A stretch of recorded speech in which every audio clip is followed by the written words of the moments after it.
All right. This is Savannah from the Festival Voice, and I'm here with Truth and Lies.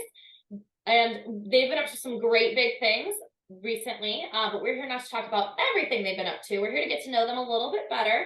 We want to talk about some of their favorite experiences with their fans, some of their new music, that kind of thing.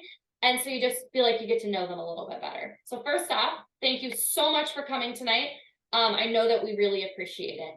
Well, thank you so much for having us. We appreciate it. I'm pretty excited to be here.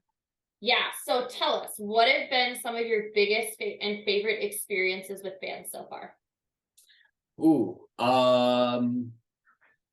just like we spent a lot of time during COVID doing production streams and during DJ streams and that sort of thing. We made a lot of friends during COVID, like that we talked to digitally over the internet for years.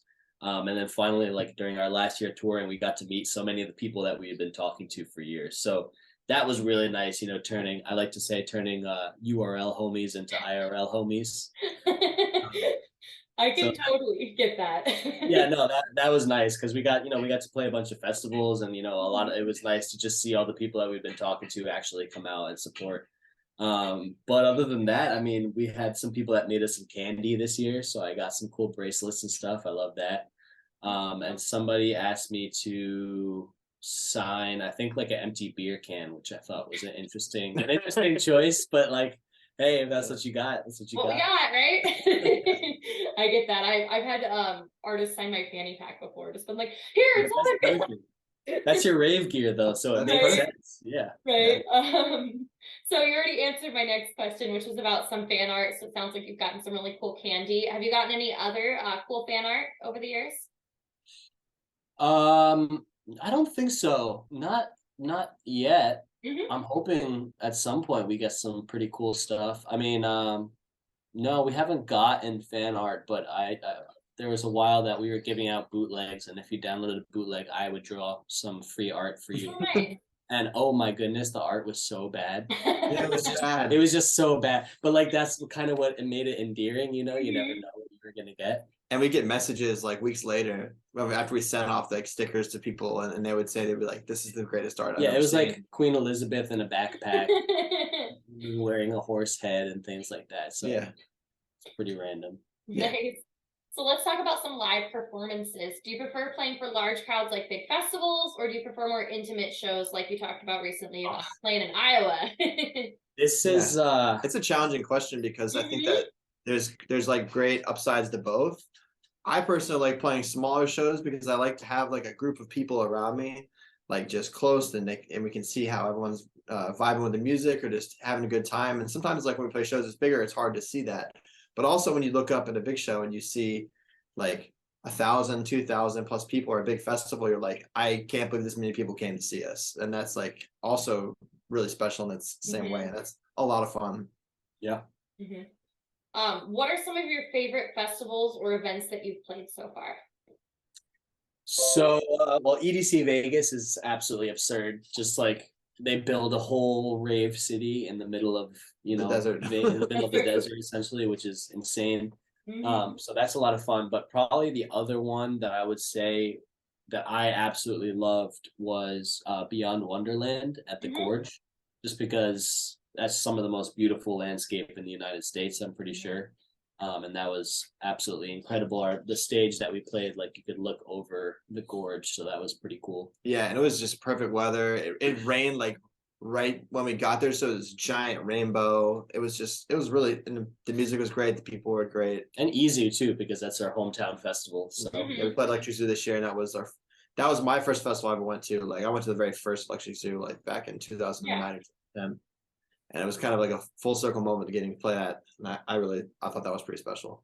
Yeah, that's awesome. What are some of your favorite tracks that you play to get your audience dancing their hearts out? Some of our tracks or just favorite tracks in general? Either or. I would say the one that we've been playing out a lot of our tracks that we get a lot of fan feedback from will be our next track that's going to come out. It's called The Get Down, where people, it's got a funk sample in it, but it's got this really big groovy driving section to it as well. So people hear it and then they're like, oh wow, this is totally different, because it goes from this funk sample to something completely different. Also, maybe like some of our bootlegs, like we did a Better Off Alone bootleg that always does work in our sets, like our Satisfaction bootleg. The part of the problem is our style changes a lot and we write a lot of music. So like by the time a track comes out, which is usually, anywhere from 4 months to a year after we've written it, our style has already changed. So we're always like the new stuff that we're playing is always so different than the stuff that we have released. Yeah. Yeah. It's a little mix of everything. As far as other tracks, one track that we played a bunch, at least for a while, we played Cloverdale and DJ Susan's track, Welcome to the Jungle, which is unreleased, which is everybody's played it. It's kind of like a fun, like party anthem. We played Biscuits, Wait a Minute, quite a lot. That's another one that always gets the crowd going. Yeah. So what brought you guys to begin producing and DJing? I worked at a record store in Midtown. So I kind of like gotten into first trance music, although I didn't really know what EDM was. And then I kind of like, I guess Skrillex brought me home, right? Like the first time I listened to Scared Monsters and Nice Sprites. But I had always been a musician, I had always played music and my family is all musicians. So it was kind of like a natural step to moving to that from drums.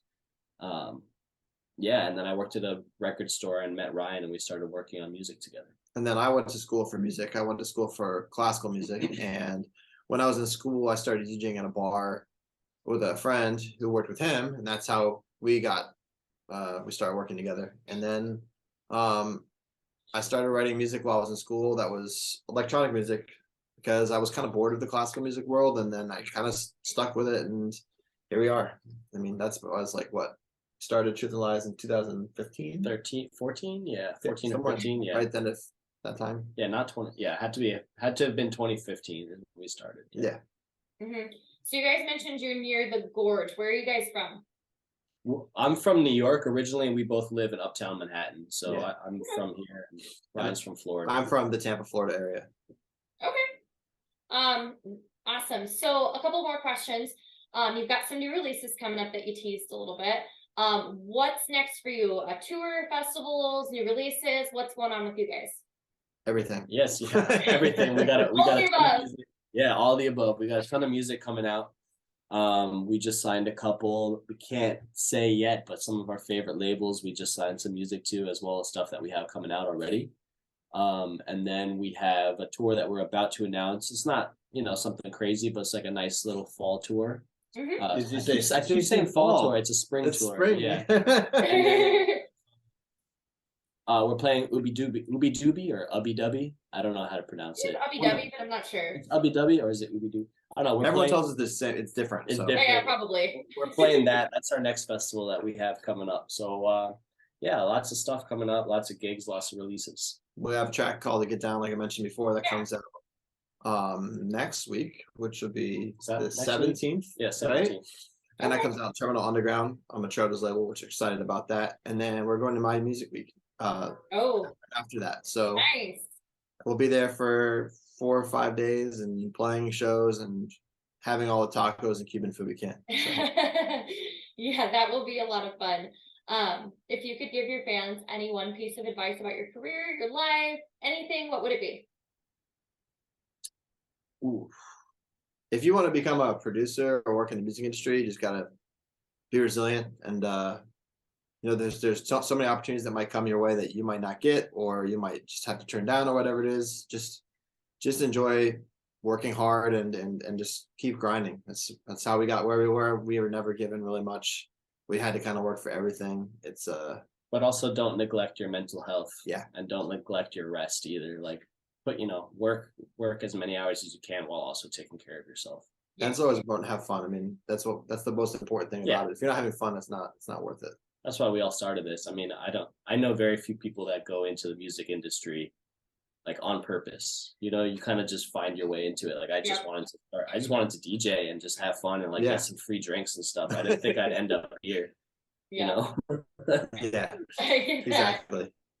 Do you have anything else you want to share with our audience today? Oof. I don't know. I just want to say I've been personally following Festival Voice for a while now, so it's awesome to be here. Awesome. Appreciate you guys. And we're very friendly and very open. So anytime anyone wants to talk, whether it's about music or even not, if like you need help and just want to chat with us, we're always there, ready to listen and talk Yeah. with you guys. Yeah, DM us on Instagram. We try to answer as much as we can. Yeah. And bring us some candy, both the bracelet kind and also the non-bracelet kind, because I like actual candy too. Yeah. Yeah. They'll have to sneak that into most shows though. Yeah, They don't put that in. maybe I don't know. Maybe this blows up and people start bringing me candy to shows. They're just gonna give you Snickers because and then ask if you're yourself or not. Well, we want to thank you so much for your time today. We'd like to thank you on behalf of the Festival Voice, but also our audience as well. Neither Truth and Lies nor the Festival Voice would be anywhere without our audience. We just want to thank both them too. So thank you. Stay tuned for more content from the Festival Voice and Truth and Lies. Thanks You for guys. having us. Bye.